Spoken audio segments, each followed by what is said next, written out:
Olá, Shalom, boa noite a todos. Mais uma vez, bem-vindos.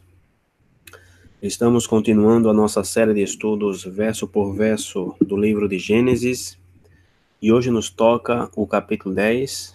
Vamos estudar hoje o capítulo 10 e alguns versículos, do capítulo 11. E o tema de hoje é a origem da confusão. E nós estamos na parte histórica, depois do dilúvio, depois que Noé desceu da arca com seus filhos, e aí começou o processo de povoar uma vez mais a terra, e aí o Eterno começa outra vez, começa de novo a história da humanidade através de Noé e também dos seus filhos. Então em Gênesis capítulo 10, versículo 1 disse: Estas, pois, são as gerações dos filhos de Noé, Sem, Cão e Jafé, e nasceram-lhes filhos depois do dilúvio.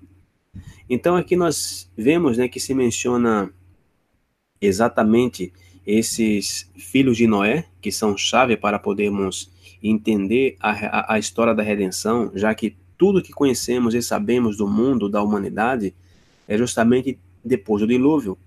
Antes podíamos até especular, podíamos imaginar como foram as coisas, porém na realidade não sabemos. Porém é a partir do dilúvio que se inicia a história da redenção da humanidade através dos filhos de Noé. E aqui se menciona justamente três filhos, Sem, Jafé Sem, Cão e Jafé. E Jafé, Sem, vimos, no estudo anterior que o nome Sem em hebraico é Shen, que literalmente significa nome, e nome na mentalidade bíblica, na cultura israelita, nome tem a ver, literalmente, o Shem tem a ver com função, com a missão que esse filho de Noé, Sem, iria realizar, era justamente anunciar, era justamente difundir o nome divino. E o segundo filho de Noé, que se menciona aqui no versículo 1, é Cão, ok? E Cão, em hebraico, é a palavra Ram, ok? E a palavra Ram em hebraico significa quente ou morno, e tem a ver justamente com a intensidade do seu desejo, da sua maldade, da maneira como se difundiu a maldade de Cão, inclusive através do seu filho chamado Canaã. E o terceiro filho que se menciona aqui é justamente Jafé. E Jafé tem a ver, vimos também no estudo passado, a palavra Jafé, ela tem a ver com a palavra hebraica Yafé, que quer dizer bonito. E os povos que descenderam de Jafé, ou Yafé, em aspectos físicos, são povos como, por exemplo, como características físicas bonitas, a nível filosófico, buscam beleza, buscam a harmonia, a estética.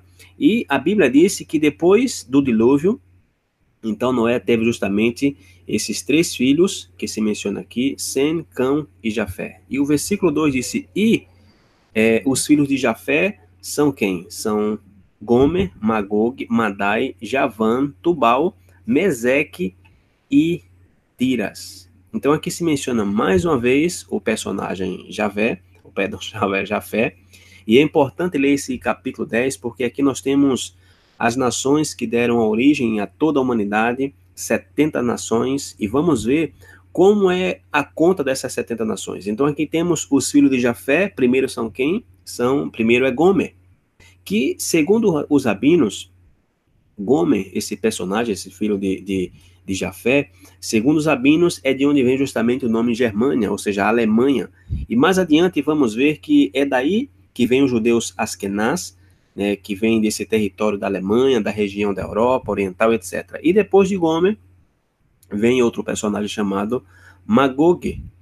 E com respeito justamente a este filho aqui de Sem, tem algo bem interessante, já que no capítulo 37 da profecia de Ezequiel se menciona a Magog e fala dele como que tem um príncipe de Gog que vai justamente buscar atacar Israel nos últimos dias. Então Ezequiel 38 fala de uma invasão a Israel promovida por Gog, príncipe de Magog, juntamente com um exército aliado, ou com exércitos aliados, que vamos ver numerados alguns deles nesse texto. Porém, é controverso o tema de onde sai Magog, mesmo que tenha alguns fatos históricos interessantes, já que o território de Magog, segundo alguns escritores, são árabes, e segundo os outros historiadores, é o território do que atualmente se conhece como a Turquia. E incluso dizem que Mongólia, e dizem que a grande muralha da China, que se conhece como a muralha de Magog. Enfim, Jerusalém tem sido justamente invadida pelo menos 26 vezes nos últimos 2.000 anos, e nunca pela Rússia, senão que cada invasão que foi realizada ao longo da história do povo de Israel tem sido por quem? Pois por povos muçulmanos. E lembre-se do que disse Eclesiastes capítulo 1, versículo 9, que não há nada de novo debaixo do céu.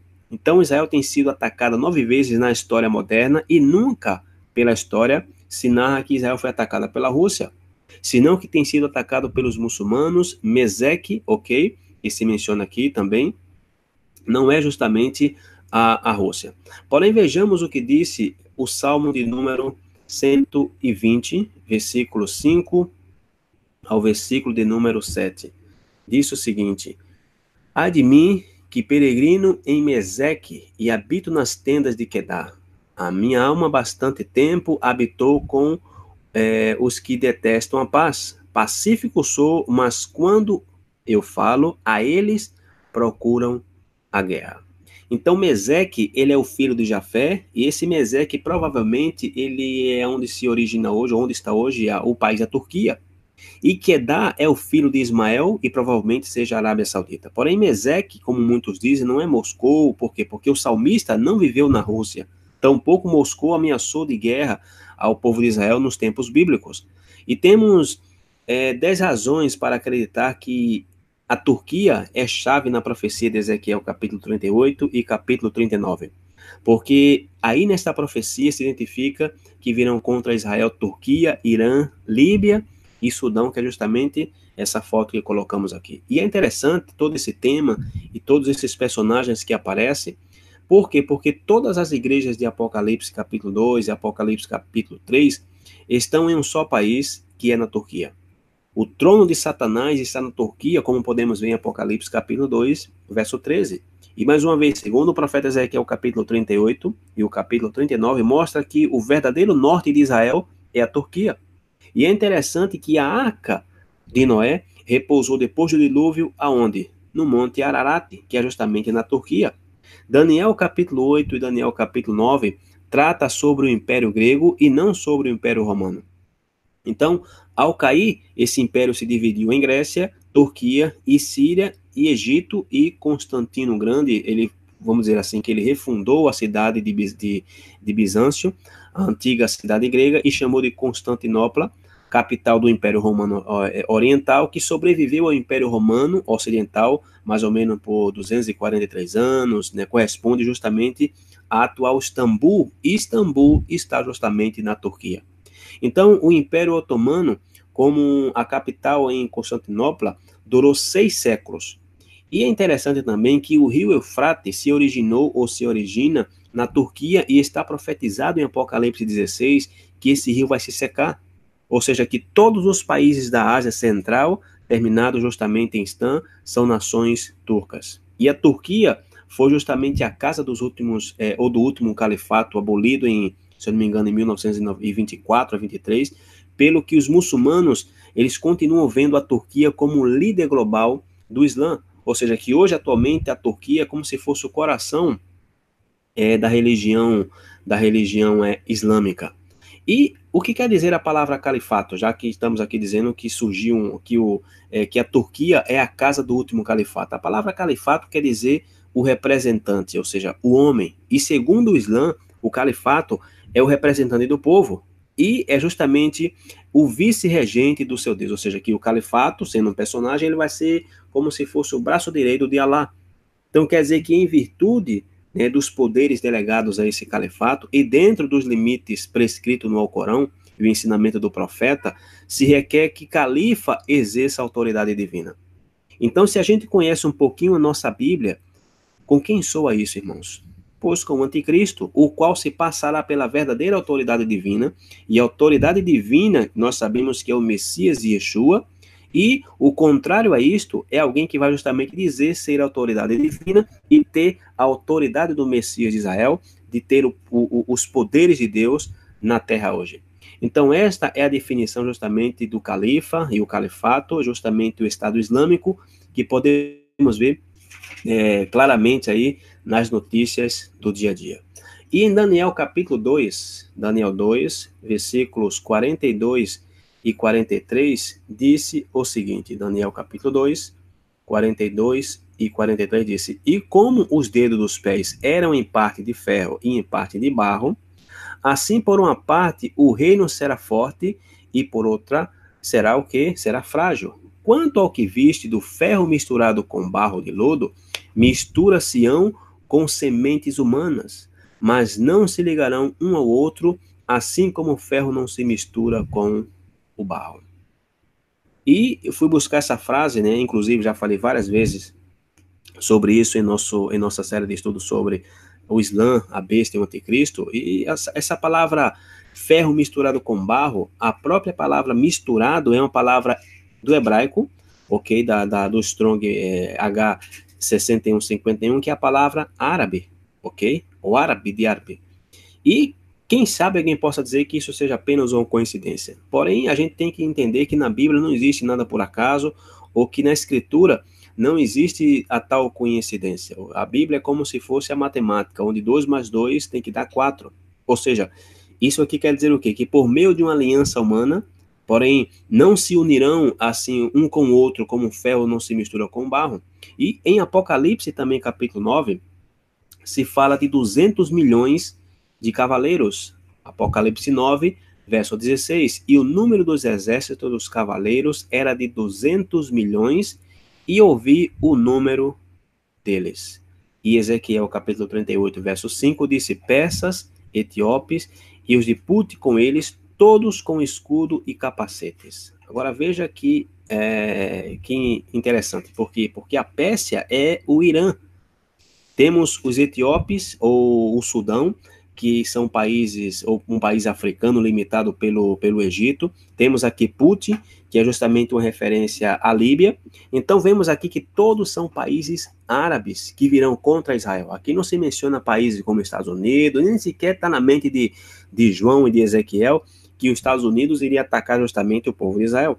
Agora veja que coisa interessante, porque se nós somarmos a quantidade de habitantes dessas nações que se menciona aqui em Ezequiel 38, né, nós temos, por exemplo, o Irã com 80 milhões de habitantes, temos a Etiópia, né, que é o moderno Sudão, com 39 milhões, temos a Líbia com 6,5 milhões de habitantes e a Turquia com 75 milhões. Total, nós temos 200,5 milhões de habitantes. Ou seja, todos esses países têm fronteiras entre si. Todos estão rodeando o território de Israel. Sua população combinada, segundo aqui os cálculos, é de 200 milhões e todos os países muçulmanos opostos à nação de Israel. Então é importante a gente poder identificar esse território, já que o profeta Ezequiel 38 está justamente profetizando para os últimos dias. Ou seja, a profecia de Ezequiel é uma profecia futurista.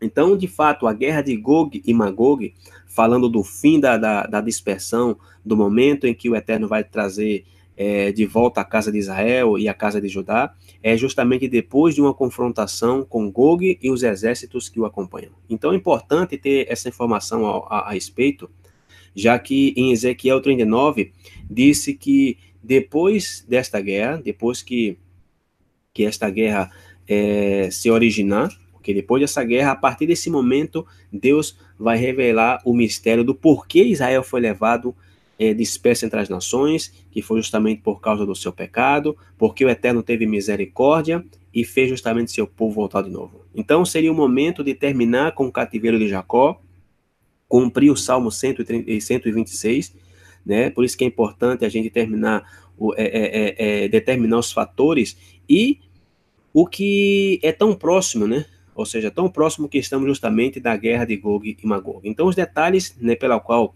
não se vislumbra em um futuro próximo ou não se entendia, por quê? Porque a razão desses países como Irã, como Turquia, que tem justamente manifestado principalmente o Irã diante das Nações Unidas, que tem um desejo de destruir a nação de Israel, juntamente com outras nações muçulmanas, onde estão justamente, ou serão comandadas por Gog, príncipe de Magog, e se perguntavam por que querem destruir a Israel. Porém, de acordo com Ezequiel 38, o propósito é justamente tomar as riquezas da nação de Israel, sendo que Israel não era considerado um país que tivesse riquezas materiais naturais. E, de fato, o povo judeu, por muito tempo, se queixava de que não recebiam riquezas naturais, como, por exemplo, os países árabes, que têm poder do petróleo. Porém, existem algumas referências na Bíblia que falam dos tesouros escondidos que o Eterno tem na terra de Israel. Fala-se, por exemplo, do azeite e outros detalhes, né, bem interessantes. Incluso um investidor com muitos recursos, que crê literalmente na Escritura, que se dedica a explorar terras em busca de petróleo, né, se pôs a explorar, por exemplo, a terra de Israel. E resultou que nos últimos anos foi encontrado as reservas de gás natural, incluso reservas petrolíferas, né, que segundo alguns estimam que são mais grande ou a mais grande do mundo inteiro.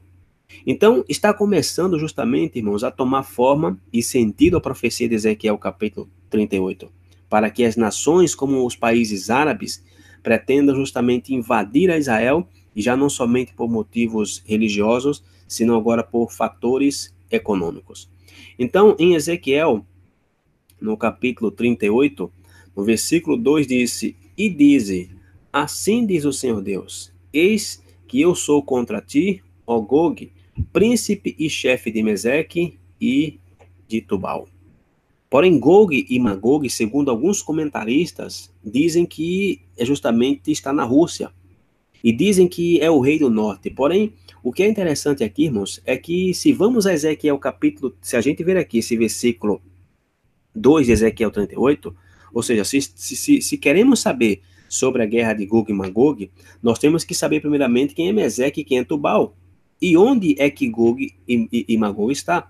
Porque muitas dessa gente profética que estão lendo seus eventos proféticos nas escrituras, eles apontam essa referência aqui de Gog e Magog para a Rússia, ou seja, a Guerra Fria, e dizem que isso aqui é Magog. Porém, se vamos assim aos eruditos bíblicos e aos especialistas em mapas, descobriremos algo interessante. Inclusive aqui eu coloquei essas duas fotos, porque temos aqui Magog, temos Gome, temos Tubal, Meseque e temos Torgamá. Ou seja, a guerra de Gog e Magog é justamente, ela vai vir diretamente do mesmo país do qual veio milhares de anos atrás. E vocês sabiam que no dia de hoje Istambul, na Turquia, se chama justamente o Chifre de Ouro, ou seja, o próprio trono de Satanás, a mesma capital do Império Otomano, o mesmo lugar onde essas coisas vão acontecer de novo. E a nação árabe mais forte em existência hoje em dia, irmãos, é o país da Turquia. E isto é um gigante adormecido, já a ponto de tomar o seu lugar. Não é por acaso, não estou dizendo que isso seja o que disse em Apocalipse, que se fala de uma ferida mortal em que a besta morreu, ou seja, ela teve uma ferida, porém ela reviveu, né? Então, ultimamente, a Turquia é o país que está assim fazendo um diálogo de paz. A Turquia é o país onde estão todos olhando no Oriente Médio. Não estamos vendo aí, ou seja, na notícia, Rússia, essas coisas. Estamos vendo aí a Turquia. Porém, a Turquia é um país que está tomando até 1 milhão de pessoas só na Síria, por tudo o que estão assim, por respeito aos refugiados. A Turquia, pelo menos, perdão, a Turquia, ou seja, os Estados Unidos, por exemplo, não agora nesse governo, né, do Trump, mas o antigo, queria enviar, dar apoio ao exército para que a Turquia tivesse seu lugar. Então, voltando aqui a Gênesis capítulo 10, versículo 2, diz exatamente isso, que esses, né, são os filhos de Jafé. Ou seja, quem são os filhos de Jafé, segundo aqui? Disse que é Gomer, Magog e Madai. Ou seja, Madai é uma referência justamente à Média. E disse aqui depois de Madai, a Javã. Javã é a palavra Yavan, ou em hebraico é a palavra para a Grécia. E depois de Javã vem quem? Vem justamente Tubal, e depois vem um personagem chamado Meseque, e Meseque já vimos que é justamente a Turquia, ou seja, Meseque é uma referência à Ásia Menor. E o último filho justamente de Jafé é Tiras, e Tiras é um território também dentro da Ásia Menor. E no versículo 3 disse o seguinte: e os filhos de Gomer são Askenaz, Rifate e Torgamá. Ou seja, e outra vez aqui se menciona mais outra vez os judeus Askenazim, ok? São judeus justamente porque a palavra Torgamá, ou Askenaz, perdão, é uma referência justamente a esse, de onde surgiu especificamente esse movimento, né, chamado os judeus Askenazi. E no versículo 4 disse, e os filhos de Javã são Elisã, Tassis, Quitim e Dodanim. Por estes foram repartidas as ilhas dos gentios nas suas terras, cada qual segundo a sua língua, segundo as suas famílias, entre as suas nações. Então aqui já começa a ter uma dispersão de todos os filhos de Javã, começam a povoar as ilhas, tomam a região da Macedônia, Tarsis, e alguns identificam como a Espanha, incluso até o extremo norte da Europa, até a Inglaterra. E devemos lembrar que a Torá, irmão, a Torá ela não é um livro cronológico. Às vezes se menciona algo e depois se especifica esse algo. Então, como isto aqui, né, das línguas, né, até o capítulo 11, se mostra que se foram justamente se formaram essas línguas no acontecimento da Torre de Babel. E no versículo 6 diz o seguinte, e os filhos de Cão são Cush, Mizraim, Put e Canaã. E aqui se menciona Cush, cujo significado também em hebraico significa algo lindo, ou seja, algo diferente, algo atrativo, né? E também tem a ver com pessoas de cor, quer dizer, algo diferente em relação com outras nações. E isso é interessante porque na cultura ocidental que vivemos, se considera, por exemplo, a cor negra como uma cor inferior, e se promove a beleza das pessoas ruivas, né, das pessoas brancas. Porém, nos tempos bíblicos, irmãos, era diferente, porque o fato de que as pessoas fossem de cor diferente, ok? E é justamente o que dava atração às pessoas, fazia essa pessoa diferente, as pessoas, uma pessoa morena, bonita, era considerada uma pessoa bonita. Então, isso aqui justamente está o acontecimento, por exemplo, daquela mulher, da mulher cuxita, que era uma descendente de Cuxi, né, que Moisés se casou com ela, e de acordo com os rabinos, essa mulher cuxita, ela era uma mulher muito bonita. Então, os filhos de Cão foram Cuxi, que é a Etiópia, Put, que se refere justamente à Líbia, e Canaã. E o versículo 7 diz, os filhos de Cuxi são Seba, Avilá, Sebtá, Raamá, Septecá, e os filhos de Ramá, Seba e Dedã. Então, essa Seba e essa Dedã são povos que se identificam nas escrituras como mercadores, pessoas que negociavam, eram pessoas prósperas.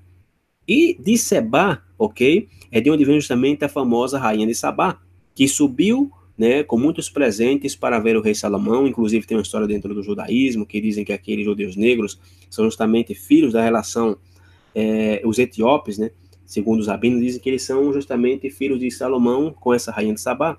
Então, depois dessa visita, Salomão enviou a essas regiões sacerdotes, pessoas que instruíssem, né, o que tem relação com os judeus etíopes, que regressam, ou estão regressando a Israel, né, e justamente regressaram quando se estabeleceu o Estado de Israel. E no versículo 8 aqui de Gênesis 10, nos fala de um descendente de Cuxi, ok? Que justamente geraria a um personagem chamado Nimrod, que chegou a ser o primeiro poderoso na Terra. E isso quer dizer o quê? Que até este momento, o único poderoso, ou pelo menos considerado pelo povo, era justamente o Criador dos céus e da terra. E no versículo 8 disse, e Cuxi gerou a Nimrod. Este começou a ser poderoso na terra, e este foi poderoso caçador diante da face do Senhor, por isso se diz como Nimrod, poderoso caçador diante do Eterno. Agora, veja que interessante, porque essa palavra diante em hebraico, como você fala aqui no versículo, qual o versículo aqui? O versículo aqui 9, disse diante do Senhor. Essa palavra diante em hebraico, se não me falha a memória agora, é a palavra lifnei, que significa alguém que se opõe ao Eterno, ou seja, alguém que trata de atrair a si a atenção, ok? Então, disse o versículo 9, e este foi poderoso caçador diante da face do Senhor, por isso se diz como Nimrod, poderoso caçador diante do Senhor. Então, e por quê? Ou seja, porque esse personagem cobraria justamente fama, ok? Como um caçador, como um usurpador que se opõe ao Eterno.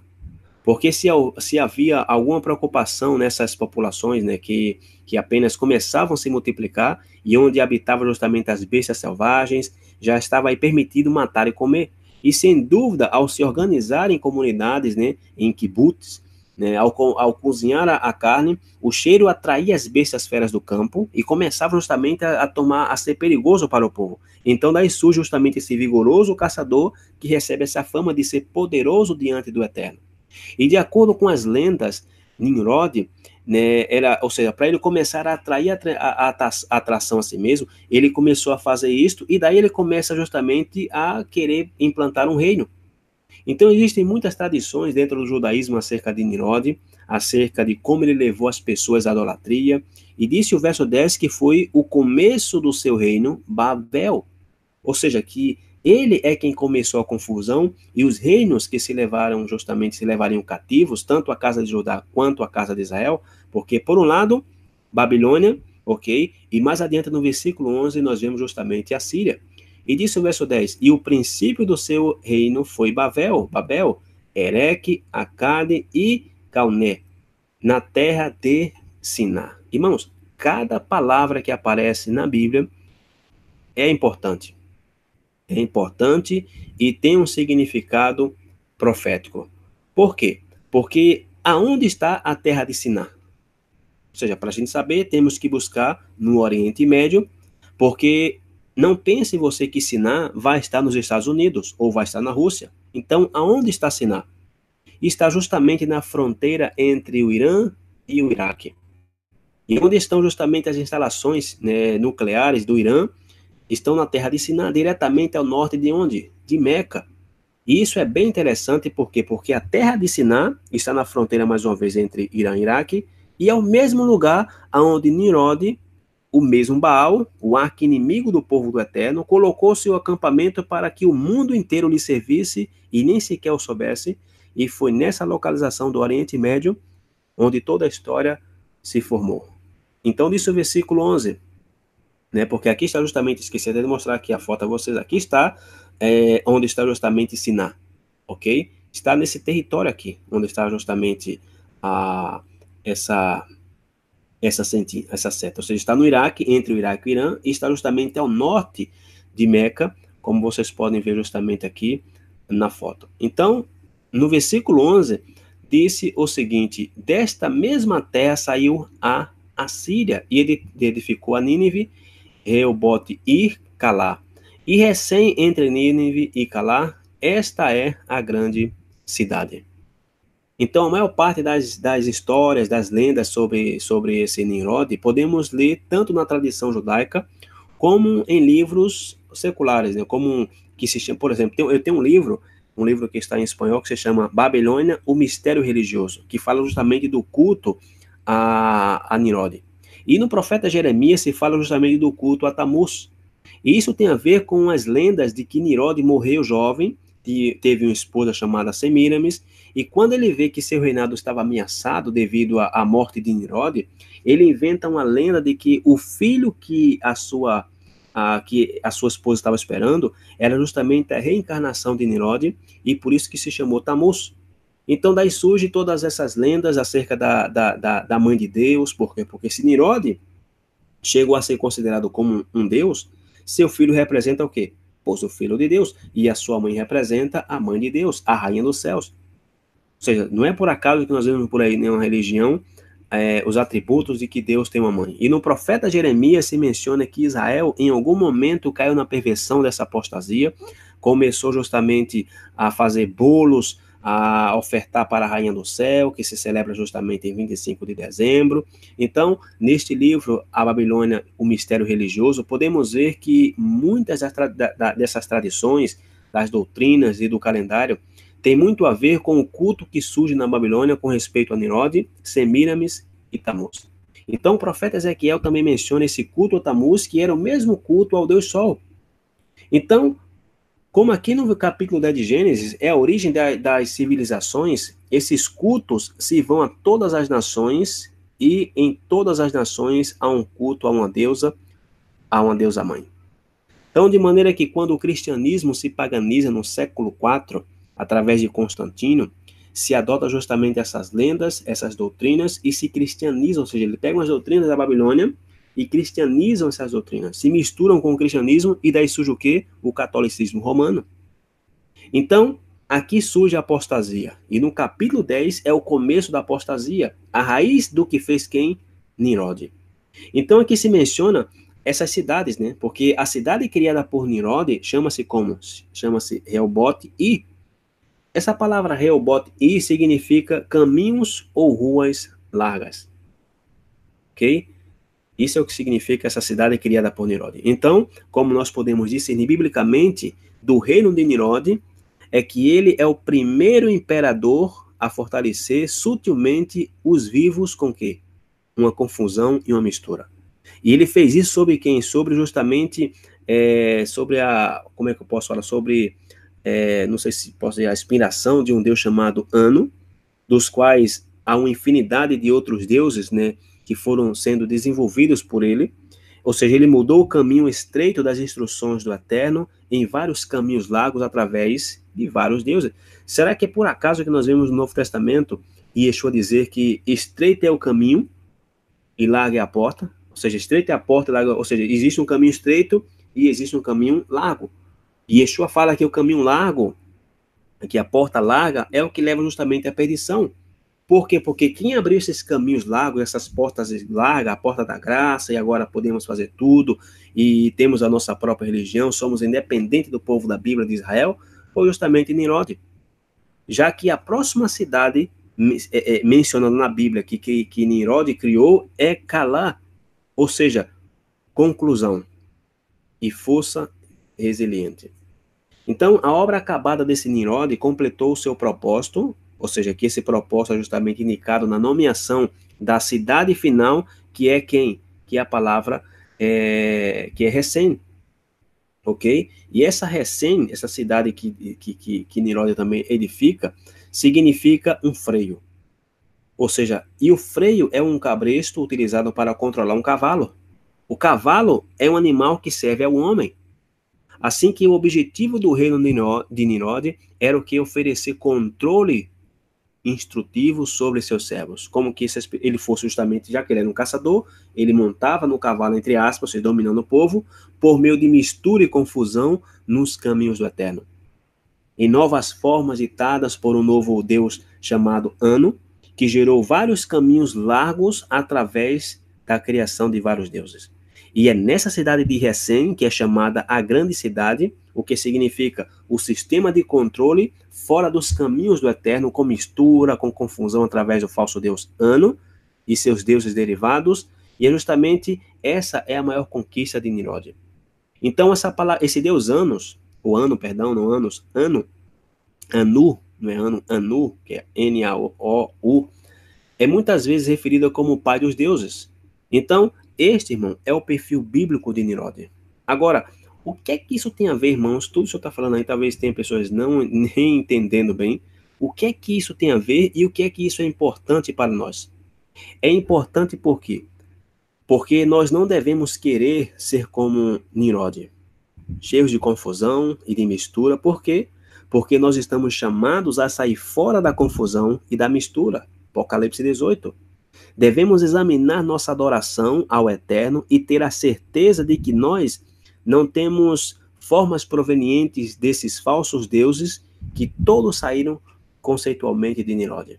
Ou seja, inclusive, o Brasil e o Ocidente está por celebrar, por exemplo, uma das festas mais pagãs que existe ao longo da história, que infelizmente muitas pessoas acham linda, é até bonita, é legal, família, tudo juntinho, porém isso faz parte justamente de quê? De uma mistura, ok? Então nós temos que examinar se a nossa adoração ao Eterno não vem justamente de formas desses deuses falsos.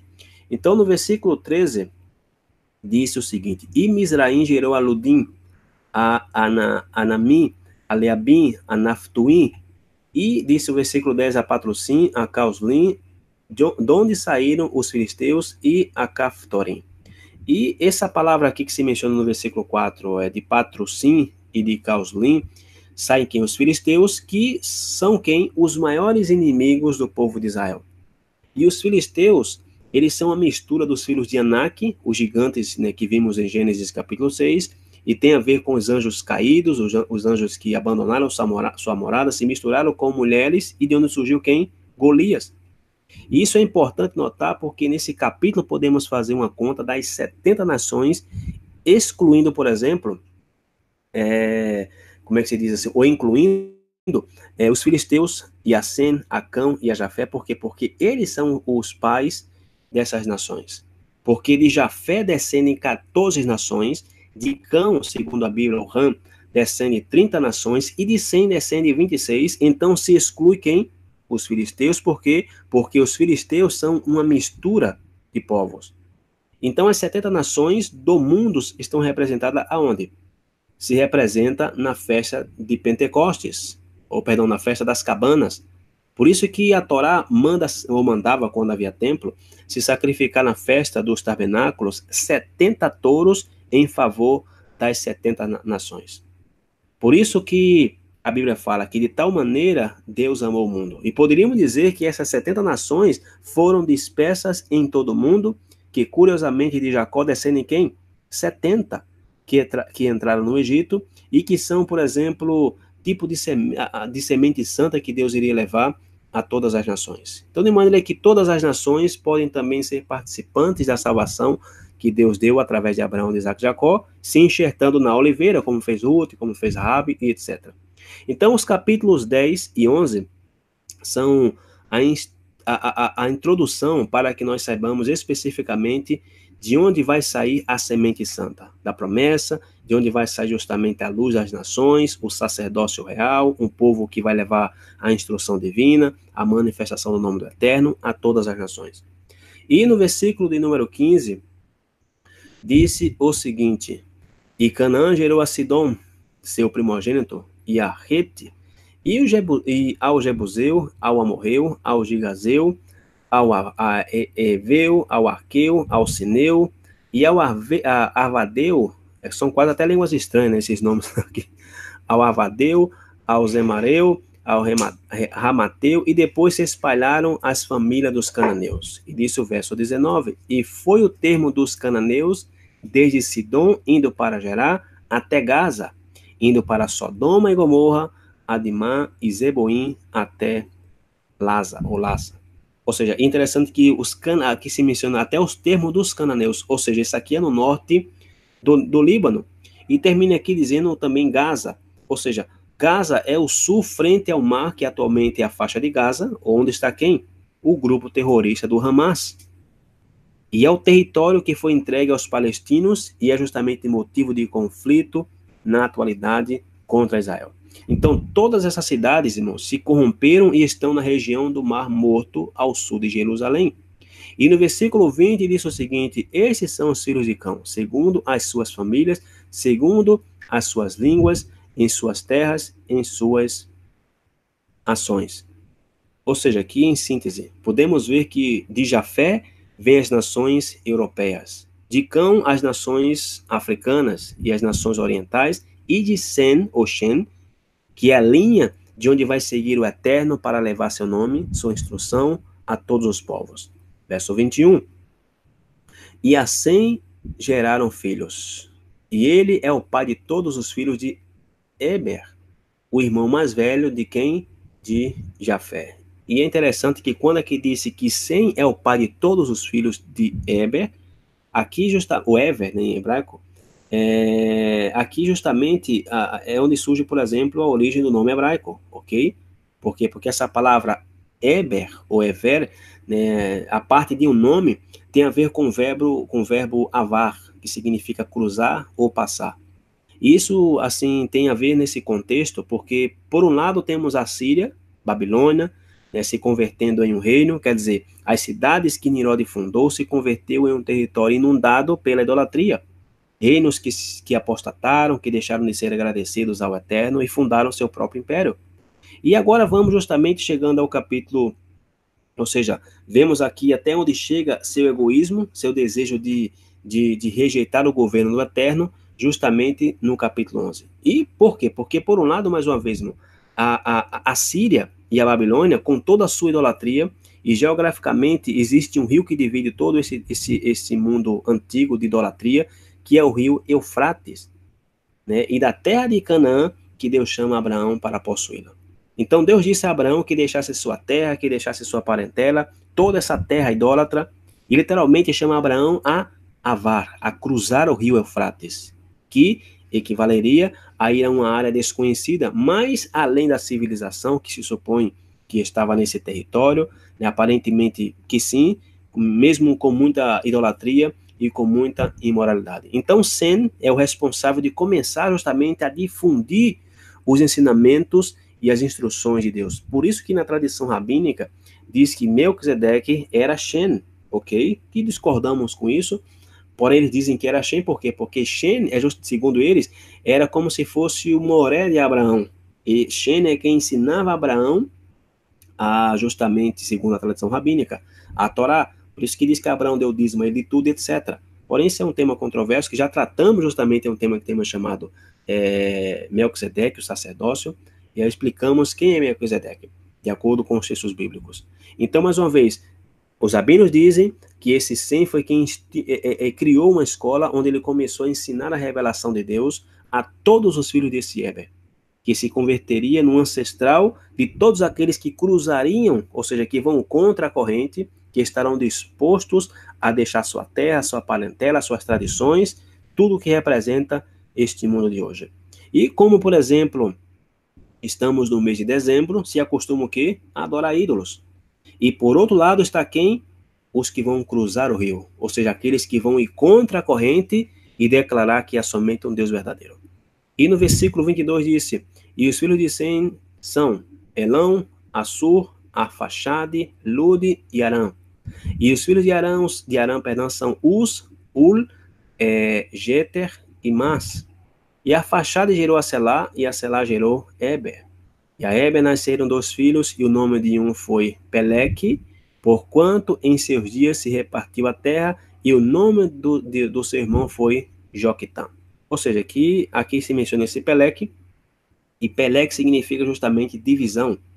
E no verso 25 se fala justamente desse Joquitã, ou seja, que isso aqui, irmãos, que nos dias em que se repartiu a terra, segundo o comentário rabínico, se refere a que nesse tempo se dividiram os continentes. Por quê? Porque existe uma teoria que disse que em um tempo todos os continentes estavam unidos e que em algum momento foram divididos. No entanto, os comentaristas judeus dizem que isto é uma referência à divisão da terra por meio das línguas.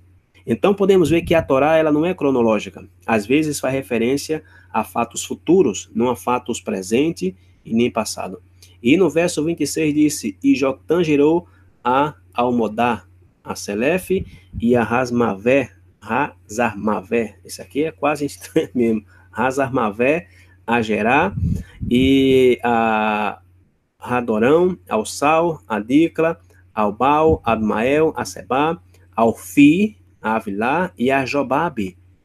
Todos esses foram filhos de Joctã, ok? Inclusive no primeiro estudo que levamos do livro de Jó, vimos aqui essa referência do capítulo 10 de Gênesis, onde muitos comentaristas dizem que esse Jobabe é Jó, ok? E cronologicamente falando poderia ser. E no verso 29 diz o seguinte, e Joctã gerou verso 30, aqui de Gênesis, capítulo 10, e foi a sua habitação desde de Messa, indo para Cefar, montanha do Oriente. Estes são os filhos de Sem, segundo as suas famílias, segundo as suas línguas, nas suas terras, segundo as suas nações. Estas são as famílias dos filhos de Noé, segundo as suas gerações, nas suas nações, e destes foram divididas as nações na terra depois do dilúvio. Então, a partir de agora, vem um momento em que surge a dispersão. E nós estamos vivendo um momento inverso a isto. Em todos esses que foram dispersos, agora o Eterno está justamente nos congregando, ou seja, que o Eterno está nos devolvendo o seu nome, a sua identidade, por meio da Torá. E no capítulo 11 de Gênesis, vamos ler aqui até o versículo 9, é onde se fala justamente dessa... onde se motivou ao Eterno permitir a divisão e a dispersão justamente de todo esse povo.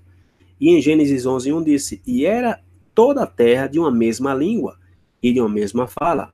E aconteceu que, partindo eles do Oriente, acharam um vale na terra de Siná, mais uma vez, e habitaram ali. E disseram uns aos outros, eia, façamos tijolos e queimemo-los bem. E foi-lhes o tijolo por pedra e o betume por cal. Então, depois do dilúvio, Noé e seus filhos saíram da arca na região da Turquia, no Monte Ararat, e a partir desse momento tomam uma decisão, né? Eles acham uma planície e aí se estabelecem. E qual é o mandamento que transgrediram ao achar uma planície e estabelecer-se aí? Porque Deus havia ordenado que eles frutificassem e multiplicassem e enchessem a terra, ok? Porém, e que eles também se dispersassem. Porém, eles acharam que uma planície em Siná, na atual Turquia, e se estabeleceram aí, e aí decidem começar uma obra a se organizar, a edificar cidades. E no versículo 4 disse, e disseram, ia, edifiquemo-nos nós uma cidade e uma torre cujo cume toque nos céus, e façamos um nome. Irmãos, aqui está mais uma vez uma prova bíblica de que nome não se refere assim à pronúncia. Porque como é que eu posso, por exemplo, façamos um nome? Ou seja, aqui está dizendo aqui, façamos uma doutrina, façamos agora uma religião, por assim dizer. Temos agora o nosso próprio domínio, nosso próprio reino. Ou seja, façamos uma doutrina, ok? Interessante que aqui também eu sublinhei, deixei aqui em amarelo a palavra edifiquemos. Por quê? Porque devemos nos lembrar que a Torá, ela tem que falar ao nosso coração. A lei do Eterno é perfeita e faz a alma retornar, disse Davi. Então, toda semelhança não é mera coincidência. Se repete em nossa geração e talvez em nossa própria vida. Nós queremos edificar o quê? Um nome, ou seja, queremos ter nossas doutrinas, queremos ter nossos costumes, né? Muitas vezes a gente vê pessoas o ano todinho falando de Torá, mas chegam, por exemplo, nesse período do ano, fraquejam, né, para não ficar mal com as pessoas, para não ficar mal com os amigos de trabalho, e vamos nos misturando, vamos, né, justamente ficar por aí, para que nós não tenhamos problemas com ninguém, ok? Porque Jesus comeu até com os pecadores, porém Jesus comeu com os pecadores, mas os pecadores que Yeshua comia era gente do seu próprio povo, ok? Pessoas que estavam excluídas das sociedades por conta de haver pecado e a religião da época não estava aceitando, porém Yeshua comia com os pecadores, porém Yeshua, ele não se misturava com as ações dos pecadores, ou seja, o Yeshua não se influenciava pelas pessoas, senão que ele era quem influenciava os pecadores, ok? Existe uma grande diferença de você comer com o pecador, ok? Não há nenhum problema, desde que esse pecador não influencie você. A nossa função, ou seja, é justamente dissipar as trevas. Então vejamos até que ponto podemos estar caindo no mesmo erro dessas pessoas aqui. Por quê? Porque disseram, ok, vamos, edifiquemos uma cidade e uma torre. Ou seja, que este era o desejo deles. Vamos edificar para nós uma cidade, ou seja, um sistema, um governo e uma torre. E a torre tem a ver com o quê? Uma torre tem a ver com segurança. Uma torre até que chegue ao céu. E este é um término alegórico, ok? Eles não eram assim tão bobos quanto a gente pensa, de pensar em fazer uma torre que chegasse até os céus, realmente. Fala aqui de uma torre, irmão, que lhe permitisse ter um controle. Não era a gente ver essa torre de Babel assim, como se fosse uma torre que vai crescendo dos seus milhões de andares, não. Isso é ilógico uma pessoa querer fazer um prédio que chega até o céu. O sentido aqui da frase, o término alegórico, é que eles queriam fazer o quê? Eles queriam criar um sistema, por assim dizer, que tivesse o controle, ok, de fazer eles se sentirem seguros, tivesse um domínio sobre o povo, ou seja, a mesma doutrina que se menciona em Apocalipse dos Nicolaítas. Então, estabelecendo sua segurança em suas construções, em seus trabalhos, e o que é que diz a Escritura? Onde deveria estar a nossa segurança? Diz o salmista, torre forte é o nome do Senhor.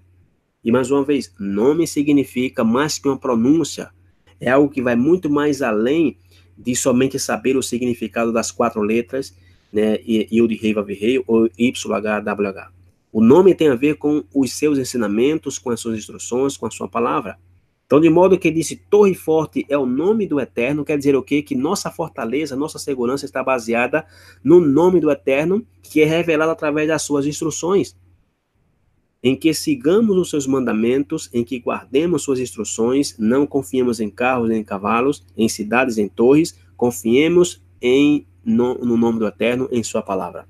Por quê? Porque ele nos prometeu que se guardássemos seus mandamentos, ele nos colocará por cabeça e não por cauda. Por um caminho virão seus inimigos, porém por 7 fugirão. Porém, qual é a condição para que estejamos seguros? Pois que guardemos seu nome, ou seja, guardemos sua palavra, seus mandamentos. A geração da Torre de Babel disse que a segurança estava em seu trabalho, ou seja, neles mesmos. Então aqui pode surgir uma pergunta: por que não se menciona as esposas desses personagens aqui? Porque até aqui não se menciona um nome de uma mulher sequer. Por exemplo, na história de Caim e Abel, se explica que se menciona os nomes importantes na história da redenção. Porque imagina se fosse narrar, por exemplo, a cunhada, a prima, do primo, do sobrinho, da sobrinha de Abel. Porque Adão e Eva não só tinham Caim e Abel, tinha muito mais outros filhos. Então, imagine ter um acidente aqui comigo e de repente a polícia vai buscar informação de um primo meu de 500 graus, que ninguém sabe nem se, ou seja, já está longe no meu sangue. Então não faz sentido colocar alguém que não tem nada a ver na história. Então se coloca nomes importantes que têm a ver com a história da redenção. Porém, se entende que se a humanidade se reproduzisse, ou seja, então é porque havia mulher, porque como vai se reproduzir sem mulher?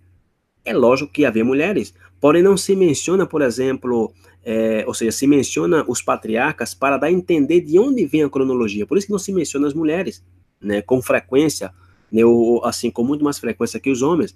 Se menciona os patriarcas, Abraão, a Jacó, a Isaac, etc., para dar a entender de onde vem a cronologia, a descendência de Abraão, de Isaac e de Jacó, que são os protagonistas do plano da redenção. E para uma informação, escutem, se vocês quiserem, o estudo de Gênesis capítulo 3 e capítulo 4. E o versículo 4 aqui de Gênesis capítulo 11 é um versículo chave para nós podermos entender o que se passa na Torre de Babel. Que disse mais uma vez: e disse Eia, edifiquemo-nos nós uma cidade e uma torre cujo cume toca nos céus e façamos um nome, para que não sejamos espalhados sobre a face de toda a terra. Façamos o nome, mais uma vez, tem a ver, o nome aqui tem a ver com a função, com a missão, né, com o que nós queremos seguir na vida. Então, o que eles estão dizendo aqui é o seguinte, ou seja, por um lado, vamos fazer o que? O nome, que é sobre todo nome, ok? E colocar justamente por cima, ou seja, vamos fazer a nossa religião mais alta, mais poderosa, mais atraente do que a que Deus quer que nós façamos, ok?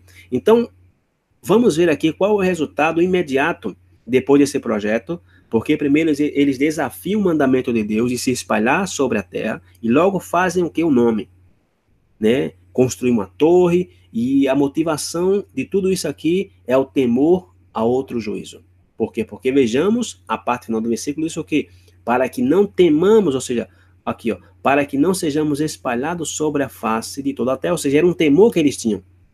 Ou seja, por suposto que havia o temor de que o Eterno voltasse a castigar a terra. Porém, o Eterno havia prometido, depois do dilúvio, que não voltaria a destruir, que não iria julgar a terra dessa maneira. Porém, eles não confiaram e decidiram fazer o quê? Em suas próprias forças, resolver o problema. Ou seja, quiseram dar uma ajudinha ao Eterno. Porque o Eterno havia julgado a humanidade, né? E não foi sem causa. A maldição na nossa vida, na vida de uma pessoa, não vem sem causa, ok? O Eterno julgou por causa da sua maldade, por causa dos seus pecados, pela perversão na qual caíram. Porém, de novo começaram a duvidar e a desobedecer a palavra, e isso produziu temor, ok? Nunca vão ser suficiente o trabalho, os projetos. Nossa melhor segurança é honrar a Deus, oferecer, ter seu nome sobre nós. E o versículo 5 diz o seguinte: então desceu o Senhor para ver a cidade e a torre que os filhos dos homens edificavam. Agora, isso de que o Eterno desceu, os estudiosos da Torá dizem que tem a ver com que Deus examina o coração do homem, a atitude do ser humano. Versículo 6. E o Senhor disse: eis que o povo é um, e todos têm a mesma língua, e isto é o que começaram a fazer. E agora não haverá restrição para tudo o que eles intentarem fazer. Ou seja, uma vez que eles se sentam juntos, ou seja, já não vão entender mais nada. Ou seja, uma vez em que criam sua própria religião, ninguém mais se entende. E disse o versículo 7. Eia, desçamos e confundamos ali a sua língua para que não entenda um a língua do outro. E essas duas palavras aqui, irmãos, em plural, desçamos e confundamos, dão lugar a várias perguntas do porquê Deus está falando aqui em plural. Façamos o homem à nossa imagem conforme a nossa semelhança. Mais uma vez, deixo de tarefa para quem quiser, esteja interessado no tema, escutar um estudo, uma série de estudos que nós temos, que creio que é de 4 vídeos, sobre a unicidade de Deus, onde explicamos esses textos assim de uma forma um pouco mais técnica, usando justamente os targums. E disse o versículo 8: assim o Senhor os espalhou dali sobre a face de toda a terra, e cessaram de edificar a cidade. Por isso se chamou o seu nome Babel, porquanto ali confundiu o Senhor a língua de toda a terra, e dali os espalhou o Senhor sobre a face de toda a terra. Então aqui nós vemos que o término Babel, ok, vem do verbo Babel, levavel, que quer dizer literalmente confundir, confusão. E daí se deriva o término bárbaro. Os gregos chamavam os que não falavam seu idioma de bárbaros. Por quê? Porque eles diziam que aqueles que falavam, a não ser o grego, era um dialeto sem sentido. Então isso tem a ver com o quê? Com a confusão. Daí começou a confusão.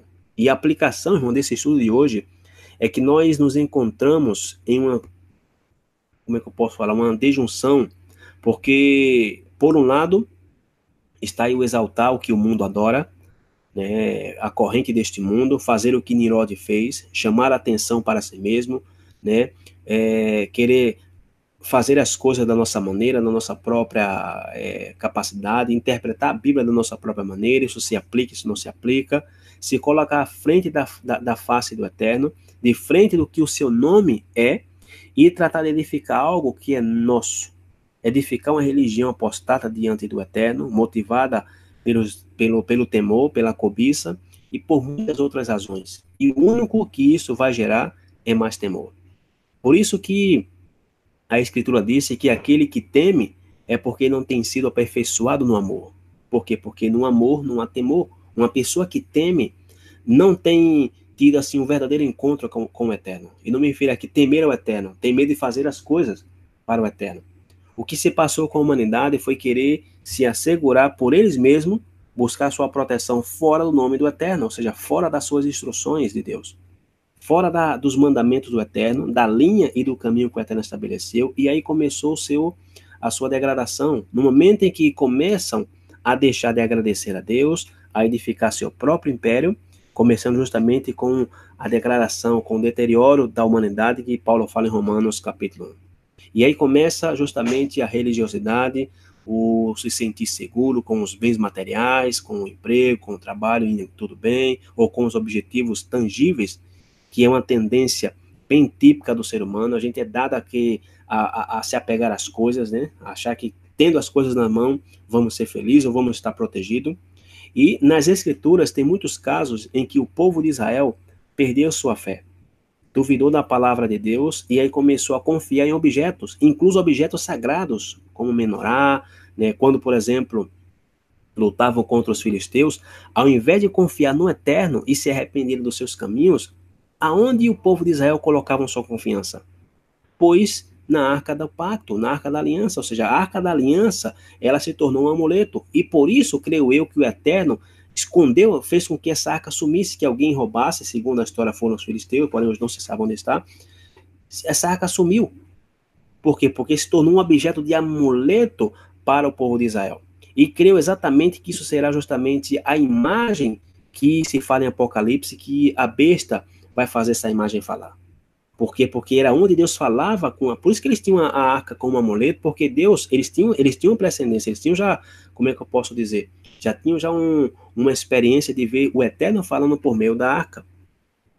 Então, eu creio que justamente essa imagem que fala em Apocalipse não é uma imagem, na verdade em grego nem se diz a palavra imagem literalmente, se diz a palavra eikron, que tem a ver com a representação. Por quê? Porque através da imagem Deus falava, e através da imagem dessa arca, outra vez, o anticristo vai usar esse artifício. Por quê? Porque é um artifício sagrado para o povo judeu e para nós que cremos na Bíblia, e vai se passar como se fosse Deus. E ao final, como terminava o povo de Israel? Ainda mais pior. Por quê? Porque os filisteus conquistaram a arca e os derrotaram. Então, isto é uma tendência bem humana, depositar nossa confiança em objetos, em coisas materiais, em mais uma vez em nosso emprego, em nosso bem-estar, em o dinheiro que nós temos guardado. Porém, aí é onde começa a idolatria.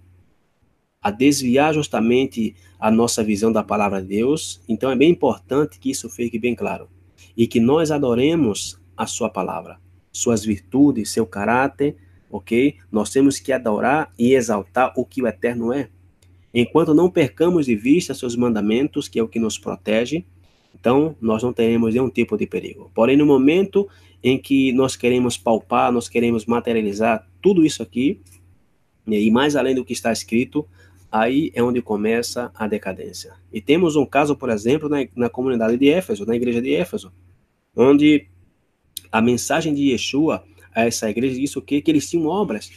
Conheço as tuas obras, ok? Conheço o teu zelo, porém tenho algo contra ti, que tens deixado o teu primeiro amor. Ou seja, vocês perderam a sensibilidade, a fé de vocês na palavra. Porém, a igreja de Filadélfia, Yeshua faz o quê? Yeshua exalta, por quê? Porque essa comunidade de Filadélfia não negou a palavra e guardou o nome, ou seja, guardou a palavra do Eterno, ok? E na Bíblia, ok, nome e palavra são sinônimos. Sua palavra, sua lei, seus mandamentos, suas instruções são palavras intercambiáveis. Então, a esta comunidade de Éfeso foi dita que eles se lembrassem de onde eles haviam caído e se arrependam, voltem, regressem à palavra do Eterno, a seu nome, a que vocês repitam as primeiras obras, voltem à palavra, vivam a palavra, ok? Porque não confia em si mesmo. Okay? Então nós temos que memorizar a palavra, meditar nela, conduzir a nossa vida, fazendo tudo conforme o que está escrito. E o mandamento que Deus nos dá é justamente esse: meditar em sua palavra, fazer aquilo que está escrito de maneira bíblica. Deus colocou, ou seja, Deus colocou em nós, por exemplo, o querer como fazer, e ao meditar em sua palavra, ao meditar em seus mandamentos, esses preceitos vão evitar que nós pequemos voluntariamente contra o Eterno.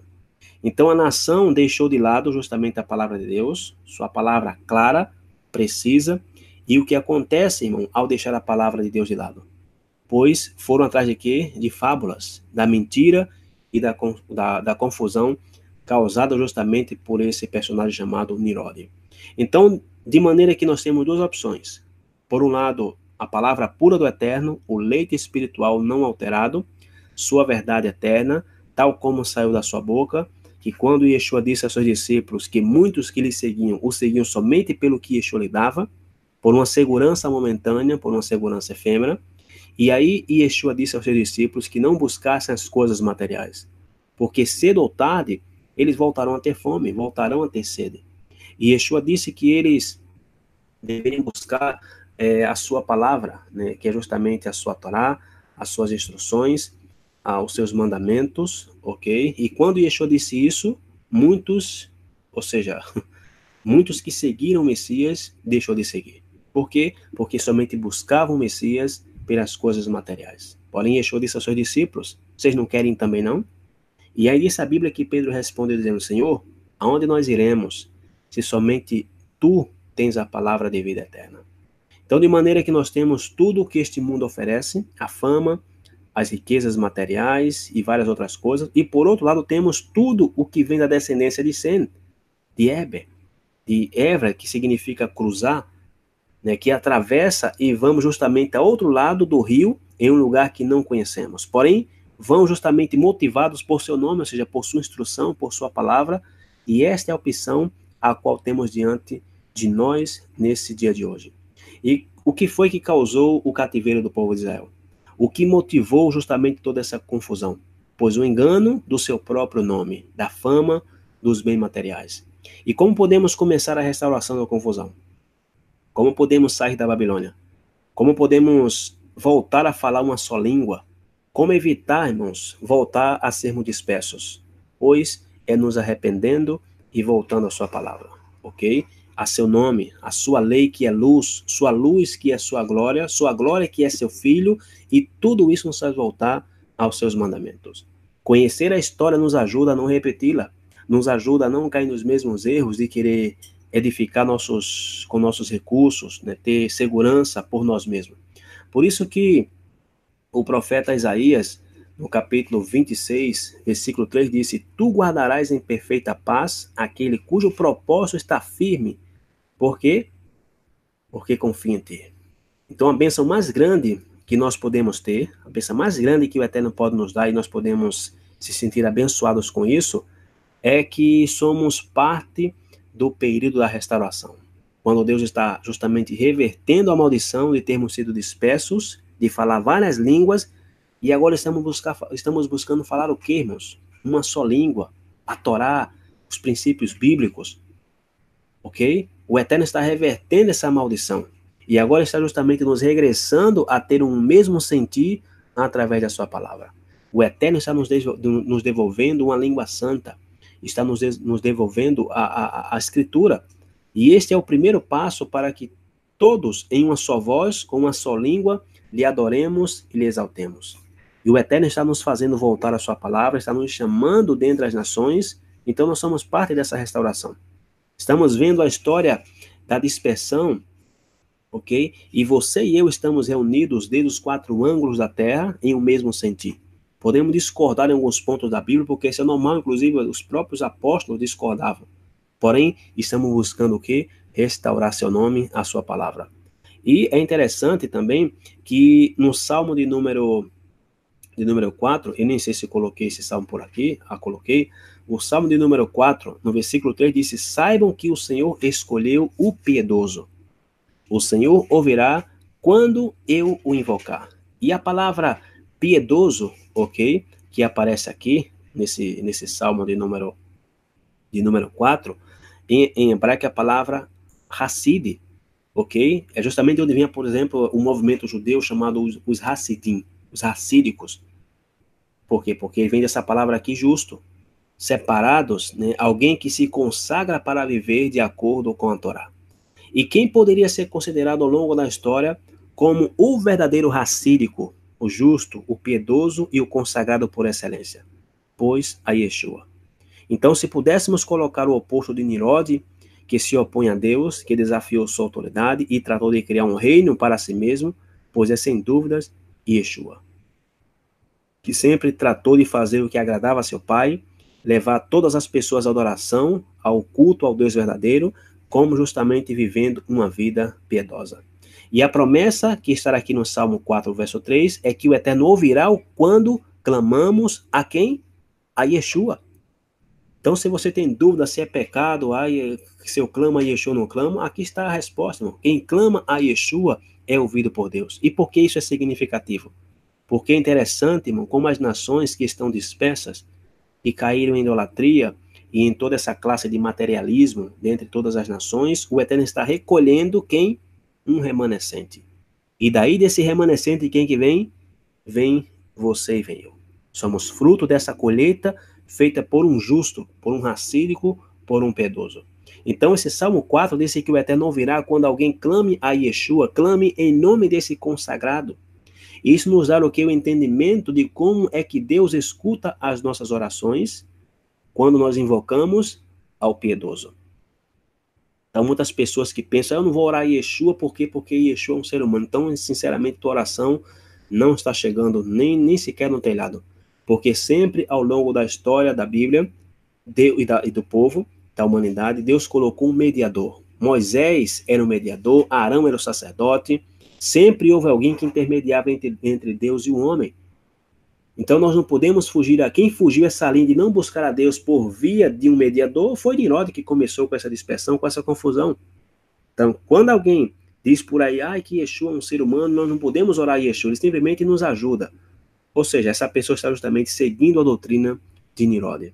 Então, Yeshua mesmo disse que qualquer coisa que peçamos em seu nome, porque ele não veio em seu próprio nome, sendo o nome daquele que ele enviou, então é o piedoso, é o escolhido, aquele a quem o Pai tem alegria. E qual será o pastor que há de juntar as ovelhas, que há de terminar com a dispersão para essas ovelhas voltarem ao nome, à sua palavra? Então, essa colheita, meus irmãos, já começou e também já está próxima de terminar, ok? E é com essa colheita que temos que começar a anunciar o nome do Eterno e a restaurá-lo. Porque até criar obstáculos com o anúncio dessa mensagem, com falta de unidade, com falta de humildade, com arrogância, com menosprezo, e tristemente esse movimento de restauração das raízes hebraicas da fé vemos muita arrogância pelo pensamento de que agora se sabe mais, e é uma arrogância tremenda, um menosprezo a um sistema da qual nós saímos, ok?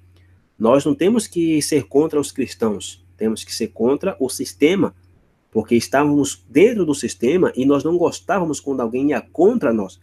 Nós temos que mostrar as coisas às pessoas de forma bíblica. E também sem arrogância de que vocês são os pagãos, vocês adoram domingo, vocês adoram Natal, isso é paganismo, e etc. E por aí se vai. E agora nesse mês, agora dezembro, o que nós mais vemos é postagem, cada cara colocando sua foto do Facebook com uma setinha, essa pessoa não adora Natal, porque o Natal é pagão, o Natal vem de Satanás, enfim. E por que eu não falo dessas coisas, irmãos? É um período em que as pessoas não estão focadas no Natal. É muito difícil agora, nós como crentes, hoje, né, nesse mês de dezembro, querer falar do Natal, porque as pessoas já estão nesse espírito natalino. Sabemos que é errado. Porém, por que não falar desses temas, irmão, quando as pessoas não estão com seu coração nisto? Queremos falar hoje. Que é pagão, porque isso veio do Mitra, veio não sei da onde, veio da Babilônia, etc. É muito difícil, irmão. Então nós temos que deixar essa soberba de lado, ok? Não estou dizendo aqui que devemos compactuar, porque seria justamente contrário ao que falamos hoje aqui. Porém, não temos que ter essa bobagem de que somente no mês específico de tal festa falamos contra a festa. Nós falamos o ano inteiro contra o pecado, ok? Então, a melhor maneira de você falar contra o Natal uma pessoa, e se você quer falar contra, porém com amor de forma bíblica, irmão, eu creio que não será agora, ok? Porque será muito difícil, até porque você não tem, a gente não vai à ceia, eu particularmente não vou à ceia de ninguém. Então, né, se fosse, seria até ridículo no meio de uma família, você está falando que isso aqui é paganismo, ou seja, quem que ia me dar atenção nisso aqui? Então, temos que justamente, irmãos, sair desse sistema de arrogância, ok? Porque esse movimento das raízes hebraicas da fé está partindo para uma outra direção, e hoje eu conversando com uma irmã, inclusive acho que ela está por aí, a irmã Rejole, eu dizia que justamente, eu acredito, irmão, e posso até estar errado, que o anticristo vai usar esse movimento de raízes hebraicas da fé para enganar as pessoas. Por quê? Porque quem está nesse movimento de raízes hebraicas da fé pensa que nunca vai ser enganado. Pensa que agora eles estão na verdade e que as pessoas que estão enganadas é que vão perder. Porém, seria ridículo pensar que o inimigo vai enganar quem já está enganado, irmão. O inimigo vai enganar quem pensa não estar enganado. Porque quem já está enganado, para quem vai se enganar mais? Então devemos lembrar que o Eterno, ele resiste ao soberbo e dá graça aos humildes. O Eterno escolheu Moisés para tirar o povo do Egito. Por quê? Porque Moisés era o homem mais manso sobre a terra. E a característica de Yeshua foi sua humildade. Sendo rico, se fez pobre, teve uma atitude de mansidão. Então devemos ter muito cuidado como nós nos referimos a todos os nossos irmãos que estão no cristianismo ou na casa de Judá, seja lá onde estiver, que também é povo de Deus, porém que está submergido entre as nações. E o Eterno procura pessoas assim como Moisés, com uma atitude de temperança, de pescadores. Imagine você pescando um peixe e jogando pedra no rio. Não vai pegar um peixe, ok? Então nós temos que, irmão, nós não temos que levantar nossa voz, né? Ok? Como que imagina um pastor chamando a ovelha, embora, desgraçada, jogando pedra na ovelha, ok? Não, nós temos que ver as ovelhas com misericórdia. E Yeshua, ou perdão, na época não sei se ainda se fazem isso, na época que se cuidava de ovelha nos tempos bíblicos, quando um pastor queria dar um jeito numa ovelha rebelde, ele quebrava a pata da rebelde. Porém, não deixava a rebelde andando mancando, ele colocava a rebelde nas costas. Ok? Se você quer dar um conselho a alguém, irmãos, e esse conselho vai ferir alguém, porém que você também ajuda essa pessoa, irmãos, justamente a não desanimar. Não com palavras duras demais assim, e sem dar nenhuma esperança à pessoa. Ok? Não condenando, melhor dizendo assim. Então, mesmo que nós tenhamos razão nos argumentos que nós temos, é melhor, irmão, ter uma boa atitude que uma boa doutrina. Porque uma doutrina, irmão, ela pode mudar, ok? Uma doutrina, ela muda ao se dar conta do erro. Nós pensávamos que a doutrina do cristianismo era certa, porém nós vimos o erro no cristianismo e mudamos de doutrina, mudamos. Porém é difícil mudar uma atitude arrogante, uma atitude legalista, que dificilmente vai atrair as ovelhas que necessitam que lhe expliquemos com amor, com cuidado, pouco a pouco. Né? Interessante que os apóstolos no concílio de Jerusalém, em Atos 15, disseram que Moisés é pregado nos sábados em cada sinagoga. Pouco a pouco eles vão aprendendo, irmão. Não vamos colocar carga sobre eles. Não vamos criar obstáculos, tropeços. Nós, irmãos, somos a geração da reconciliação. Não somos a geração da divisão. A geração da divisão é da Torre de Babel. Nós já começamos a justamente essa geração da reconciliação. Muita gente está invocando o justo, o piedoso, e nós somos parte justamente, nós somos testemunhas de que o Eterno escutou nosso clamor, como ele mesmo prometeu. Então, vamos agora aos que estão na confusão em Babilônia, com atitude como a de Moisés, como a de Yeshua, em busca deles. Porque se queremos que o exílio de Roma termine, pois temos que ir não contra os que estão no sistema, nós temos que ir contra o sistema. Ok? As pessoas que estão no sistema, irmão, temos que tratá-los com amor, com misericórdia, assim como nós queremos que nos tratemos assim. E Yeshua disse que nisso conhecerão que sois meus discípulos, se amardes uns aos outros. Então, esse foi o nosso estudo de hoje. Espero que vocês tenham sido abençoados por esse estudo. Examinem tudo com a palavra do Eterno, retenham aquilo que edifica.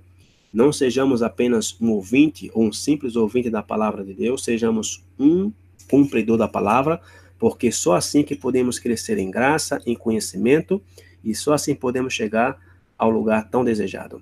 Que o Eterno abençoe vocês e até amanhã em nosso estudo de Jó, verso por verso. Shalom a todos e um ótimo descanso.